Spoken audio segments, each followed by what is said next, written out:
Virus ಭೀತಿಯ ಹಿನ್ನೆಲೆಯಲ್ಲಿ ರಾಜ್ಯದಾದ್ಯಂತ ಒಂದು ವಾರಗಳ ಕಾಲ ಶಾಪಿಂಗ್ ಮಾಲ್ಗಳು, ಸಿನಿಮಾ ಥಿಯೇಟರ್ಗಳು ಸೇರಿ ಜನರು ಸೇರುವ ಎಲ್ಲಾ ಸ್ಥಳಗಳನ್ನು ಬಂದ್ ಮಾಡಲು ಸಿಎಂ ಯಡಿಯೂರಪ್ಪ ಆದೇಶಿಸಿದ್ದಾರೆ. ವಿಧಾನಸೌಧದಲ್ಲಿ ಸುದ್ದಿಗೋಷ್ಠಿ ನಡೆಸಿ ಮಾತನಾಡಿದ ಅವರು, ಸಾಕಷ್ಟು ವಿವರವಾಗಿ ಚರ್ಚಿಸಿದ್ದೇವೆ. ವೈದ್ಯಕೀಯ ಇಲಾಖೆ ಅಧಿಕಾರಿಗಳ ಜೊತೆ ಚರ್ಚೆ ಮಾಡಿದ್ದೇವೆ. ನಂತರ ಒಂದು ನಿರ್ಧಾರಕ್ಕೆ ಬಂದಿದ್ದೇವೆ. ಇದಕ್ಕೆ ಜನರ ಸಹಕಾರ ಬೇಕಿದೆ. ಆಮೇಲೆ ಪರಿಸ್ಥಿತಿ ನೋಡಿ ಮುಂದಿನ ನಿರ್ಧಾರವನ್ನ ಕೈಗೊಳ್ಳುತ್ತೇವೆ. ಜನರು ಪ್ರವಾಸ ನಿಲ್ಲಿಸಬೇಕೆಂದು ಮನವಿ ಮಾಡುತ್ತೇವೆ ಎಂದಿದ್ದಾರೆ. ಸರ್ಕಾರಿ ಶಾಲೆ, ಕಚೇರಿ, ವಸತಿ ನಿಲಯ, ವಿಶ್ವವಿದ್ಯಾನಿಲಯ ಬಂದ್ ಆಗಲಿದೆ. ರಾಜ್ಯದ ಜನರ ಹಿತದೃಷ್ಟಿಯಿಂದ ಎಚ್ಚರಿಕೆಯ ಕ್ರಮವನ್ನ ಕೈಗೊಂಡಿದ್ದೇವೆ. ಎಸ್ಎಸ್ಎಲ್ಸಿ, ಪಿಯುಸಿ ಪರೀಕ್ಷೆಗಳು, ವಿಧಾನಮಂಡಲ ಅಧಿವೇಶನ ಮುಂದುವರಿಯಲಿದೆ. ಪ್ರಾಥಮಿಕ ಶಾಲೆಗಳ ರಜೆ ಮುಂದುವರಿಯಲಿದೆ. ಇತರೆ ರಾಷ್ಟ್ರಗಳು ಕೈಗೊಂಡ ಕ್ರಮವನ್ನೇ ನಾವು ಕೈಗೊಳ್ಳುತ್ತಿದ್ದೇವೆ. ಕೇಂದ್ರ ಸರ್ಕಾರ ಹಾಗೂ ಅಂತಾರಾಷ್ಟ್ರೀಯ ಮಟ್ಟದಲ್ಲಿ ಸೂಚಿತ ಮಾರ್ಗದರ್ಶನವನ್ನ ಪಾಲಿಸುತ್ತಿದ್ದೀವಿ ಎಂದಿದ್ದಾರೆ. 70%ಕ್ಕಿಂತ ಹೆಚ್ಚು ಮಂದಿ ಸ್ವಯಂ ಜಾಗೃತಿ ತೆಗೆದುಕೊಂಡಿದ್ದಾರೆ. ಇದರಿಂದ ರಾಜ್ಯಕ್ಕೆ ಅಂತಹ ಆತಂಕ ಬೇಡ. ಸಾಧ್ಯವಾದಷ್ಟು ಶೇಕ್ ಹ್ಯಾಂಡ್ ಮಾಡಬೇಡಿ, 6 ಅಡಿ ದೂರದಲ್ಲಿ ಇರಲು ಪ್ರಯತ್ನಿಸಿ ಎಂದು ಸಲಹೆಯನ್ನ ನೀಡಿದ್ರು.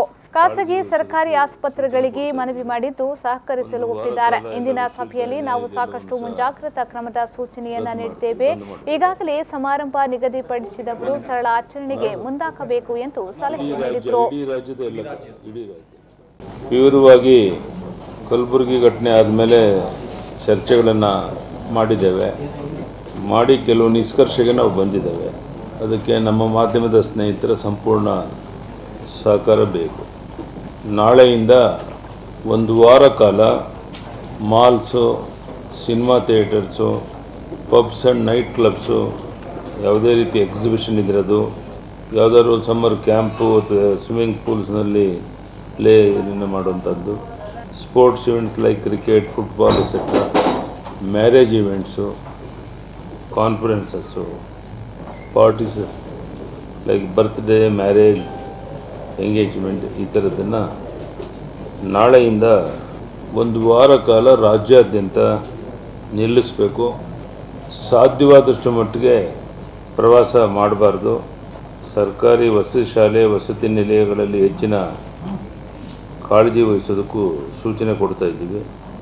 ಒಂದು ವಾರ ಕಾಲ ಎಲ್ಲ ವಿಶ್ವವಿದ್ಯಾಲಯ ಇದೆಲ್ಲವನ್ನು ಸಹ ರದ್ದು ಮಾಡ್ತೀವಿ, ಬಂದ್ ಮಾಡಿದ್ದೇವೆ.